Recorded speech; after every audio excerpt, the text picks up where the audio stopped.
మనం చేసిన కర్మ మళ్ళీ మనకు తిరిగి వస్తుందని చెప్పి. అందుకని మనం ఒకరికి ఏం చేస్తామో అదే మనకు మళ్ళీ తిరిగి వస్తుంది. సో ఈ సామెత ఇప్పుడు ఖచ్చితంగా నిజమైంది. Hello friends, welcome to my channel. Friends, మీ అందరికీ తెలుసు YSRCP ex MLA Vallabhaneni Vamsi గారు అరెస్ట్ అయ్యారు. సో ఎందుకు అరెస్ట్ అయ్యారంటే మాత్రం దానికి రీజన్స్ నేను మీకు చెప్పాల్సిన పని లేదు.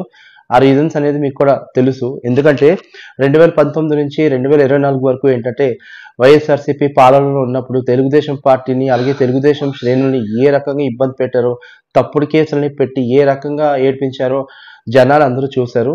సో మొత్తానికి 2024లో తెలుగుదేశం పార్టీ వచ్చిన తర్వాత టీడీపీ గేమ్ అయితే స్టార్ట్ చేసింది.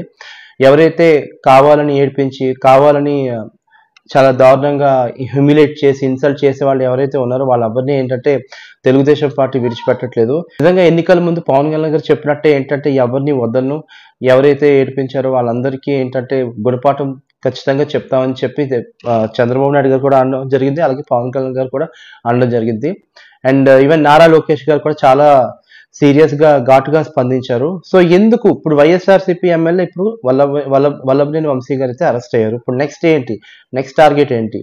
చాలా మంది ఉన్నారు ఫ్రెండ్స్, లైక్ కొడాలి నాన్నగారు కానివ్వచ్చు, తర్వాత ఆర్కే రోజా గారు కానివ్వచ్చు, రీసెంట్ గా మనకి తెలుగు ఫిల్మ్ ఇండస్ట్రీలో యాంకర్ గా వర్క్ చేసే వాళ్ళు ఎవరైతే ఉన్నారో, యాంకర్ శ్యామ్ల ఎవరైతే ఉన్నారో వాళ్ళు కూడా టార్గెట్ లిస్ట్ లో ఉన్నారని చెప్పి నాకు అనిపిస్తుంది. తెలుగుదేశం పార్టీ టార్గెట్ లిస్ట్ లోని ఎవరైతే ఏడిపించారో వల్లభనేని గారు వంశీ గారు ఎందుకు అరెస్ట్ అయ్యారంటే ఫ్రెండ్స్, మీ అందరికీ తెలుసు 5 ఏళ్ల కాలంలోని వల్లభనేని వంశీ గారు ఎంతో దారుణంగా పర్సనల్ గా కూడా కొంచెం వెళ్ళి ఇన్సల్ట్ చేయడం జరిగింది.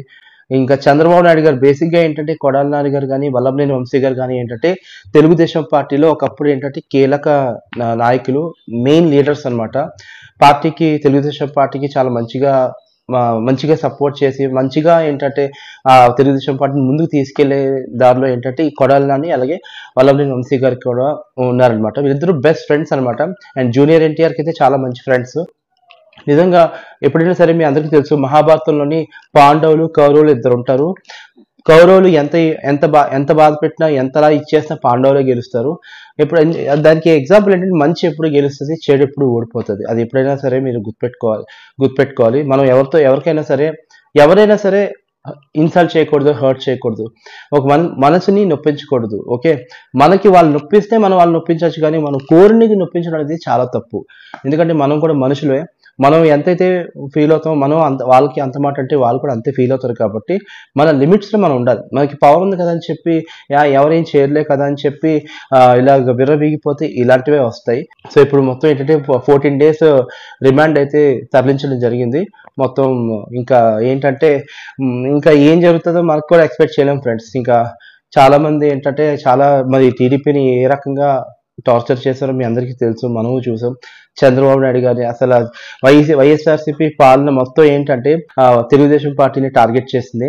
సో మరి దానికి ఒక సామెత ఉంటుంది, మనం చేసిన కర్మ మళ్ళీ మనకు తిరిగి వస్తుందని చెప్పి. అందుకని మనం ఒకరికి ఏం చేస్తామో అదే మనకు మళ్ళీ తిరిగి వస్తుంది.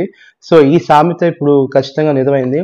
మనం చేసిన కర్మకి మనం అనుభవించాలి కాబట్టి అనుభవించాల్సిందే కదా. ఇంకా మరిన్ని అప్డేట్స్ కోసం నేను మీకు మళ్ళీ ఛానల్ అప్డేట్ చేస్తాను. అంతవరకు నా ఛానల్ని సబ్స్క్రైబ్ చేయండి, లైక్ చేయండి, కామెంట్ చేయండి, షేర్ చేయండి. నచ్చితే సబ్స్క్రైబ్ చేయండి. బాయ్.